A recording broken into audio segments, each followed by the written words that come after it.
Good afternoon, everyone. Football season's here, and the Vikings are less than 24 hours away from starting their 2023 NFL regular season at US Bank Stadium against the Tampa Bay Buccaneers. What do I expect from this 2023 version of the Minnesota Vikings? Honestly, I don't know because I didn't see anything in preseason. Haven't seen the starters at all this year on both sides of the ball. So we really don't know what to expect. If we're going by what we saw last year, which is a mistake, by the way, if we're going by what we saw last year, we would expect big things. But this is a different team, believe it or not. It's still a different team. It's a different year. Things can happen. The offense is still intact. Unfortunately, that includes the offensive line that they didn't upgrade.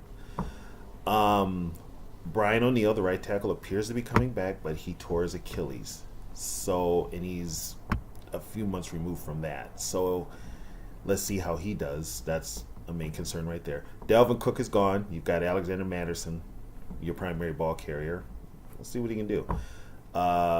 You've drafted Jordan Addison, who, from what I saw in preseason, the game I saw, looks like he could be the real deal if he can stay healthy. The biggest thing that you should put with any of these Viking rookies, both classes, if they can stay healthy, because it's proven that so far they can't, the whole draft class. And then on the defensive side of the ball, the biggest difference will be Brian Flores.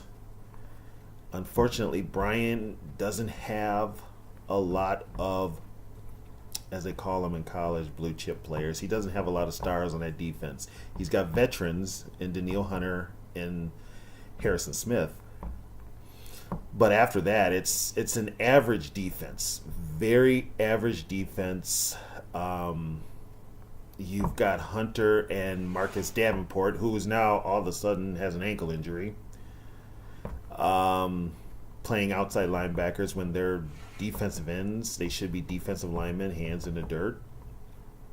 You've got linebackers, Jordan Hicks and Brian Asamoah, or however he pronounces his name, that look like they're going to start, which means Ivan Pace Jr., who started the whole preseason, looks like he's going to start on the bench. And I think that's just a veteran thing. But your secondary is a question mark, a big question mark. Yes, you drafted Ward. Yes, you drafted Blackman. Last year you drafted Evans and you drafted Booth Jr. These guys are young, but they are young and they get hurt, especially with the Caleb Evans. He's had concussion issues. And Booth gets injured himself and was not looking too good in preseason from what I did see. Your only true veteran back there is Harrison, but he's getting older. You've got Lewis Seen, who should play a lot this year. We'll see how he bounces back. He could play lights out. You've also got Josh Metellus, who the team just extended a 2-year extension for, so he's going to be seeing a lot more snaps. And Cam Bynum can play center, but he can also play corner, so that helps too. So defensively, Brian Flores' scheme should be better, but it's a young defense. And from what I'm hearing, the Vikings will be blitzing a lot. And all I can say to that is live by the blitz, die by the blitz. We'll see what happens. It's a long season. Injuries are possible. Teams get in a rut. So this is KOC's second year. And this is his team now. This is not Zimmer's team. This is KOC's team. So whatever happens is on him and Kwesi. This is their regime now. They've got their grace period last year. They got there with Zimmer. And so now whatever happens is on their watch. What do I expect from this team? This year, I keep my expectations low. That way, if they do not live up to that say they're below 500, way below 500, I'm like, okay, fine. Anything after that is kind of a bonus. Well, I expect them to be, I expect them low, and they finished better than I thought they would. This year, I've listened to the hype. I've listened to all the fans, the Viking fans. I've seen the posts. Some of us got us going 14-2, 11-6, 12 and or 14 and 3, 12-5, 11-6. I honestly see us at 7-10, 8-9. You're not going to win the games like you won last year. Matter of fact, you might lose a few of those games that you would have won last year this year. And we had a lot of luck on our side last year. 13-win season. A lot of luck. So this year, what I want to see out of the Vikings is, like last year, the Vikings would get out to a fast start, be up 10-0, 14-0, and then all of a sudden KOC would get into a lull of play calling and kind of go into a shell and just be real conservative. You can't do that. You can't. So hopefully KOC has learned, once you've got your foot on the pedal, keep it going. So this year, what I want to see is more aggressive play calling from KOC on the offensive side with a lead, with a 10-point plus lead. I want to see him just pour it on. Just pour it on. Don't put your defense in a spot that they have to win the game for you like they did last year, which last year, unfortunately, we had the wrong guy as a defensive coordinator. That's for another take. I'll do another time. But don't put your defense in a spot where every week it's up to them. Go out a week and just dominate on the offensive side of the ball. If that means running the ball, run the damn ball. There's nothing wrong with running the ball. You've got Madison. You've got Chandler. Run the ball. Let CJ Ham run the ball. It's not difficult. It is not difficult. And also I want to see the Vikings become a little more tougher. This team last year was very, very soft. They need to get tougher on both sides of the ball, and especially at the line of scrimmage. Both sides, because they got knocked around last year. We saw it on the offensive side. My God, Garrett Bradbury getting knocked around every play, him and Ed Ingram both. And then on the defense, they were just pushed around. You had a bunch of D linemen kind of playing out of position. You've got to get tougher. And that comes from the head coach. So hopefully they address that. Tomorrow they open up against the Buccaneers. Tampa Bay, they don't look good on paper, but they're still good. Todd Bowles is still a good coach. They still have a good defense, okay? Still have a good defense. The matchup that worries me right now for that game tomorrow is Buccaneers nose tackle Vita Vea against Garrett Bradbury. Vita Vea is a damn good player. He got 6.5 sacks last year and gets to the quarterback. Bradbury can't hold his own. The poor guy gets tossed around like a sack, like he's nothing. And and the Vikings reward him with a 3-year contract. And if you want to keep your franchise quarterback upright, you put people in front of him to protect him.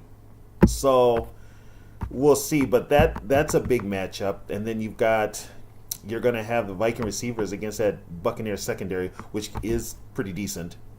Defensively, Tampa Bay is good. Now, offensively, for Tampa Bay, it's not Tom Brady anymore. It's Baker Mayfield, and that's quite the step down.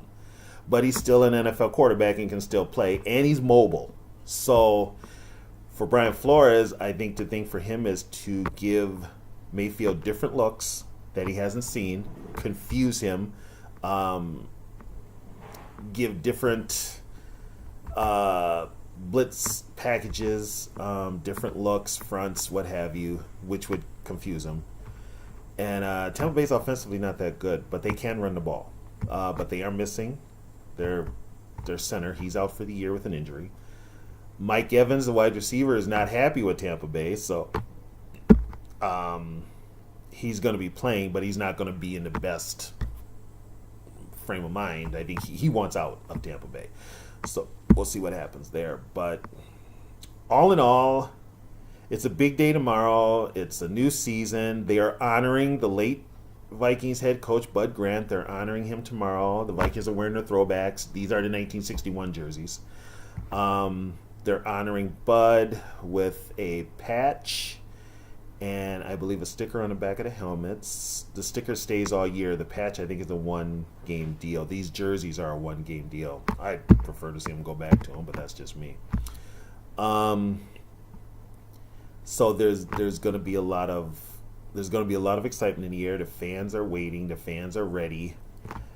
My prediction is I think the Vikings win by 3. I think it's another close game. I think it's one of those games like we had last year. I think it's one of those games where the Vikings probably jump out and then they have that lull and then they turn it on at the end and find a way to win it.